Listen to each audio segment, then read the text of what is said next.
দুইটি মহিষের ব্যতিক্রম নাম, একটির নাম রাখা হয়েছে ডোনাল্ড ট্রাম্প এবং অপরটির নাম রাখা হয়েছে বেঞ্জামিন নেতানিয়াহু।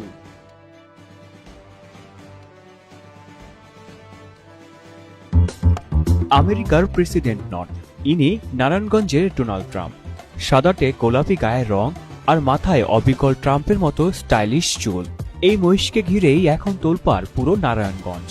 নারায়ণগঞ্জে ডোনাল্ড ট্রাম্পের পর এবার দেখা মিলল খোদ ইসরায়েলি প্রধানমন্ত্রী নেতানিয়াহুর। না, কোনো মানুষ নয়, আলোচনায় আর আতঙ্কের কেন্দ্রবিন্দুতে এখন 760 কেজি ওজনের এক বিশাল মহিষ। মাথার মাঝখানে সিঁথির ভাঁজ করা চুল, চোখের তীক্ষ্ণ চাউনি, আর ছোটবেলা থেকেই যাকে খাবার দিয়ে বড় করেছে সেই রাখালদেরই তেরে মারতে আসা। সব মিলিয়ে মেজাজটা যেন একদম যুদ্ধবাজ নেতানিয়াহুর মতোই। আর এই কারণেই খামারিরা ভালোবেসে নয়, বরং স্বভাব চরিত্রের মিল দেখে তার নাম রেখেছে নেতানিয়াহু।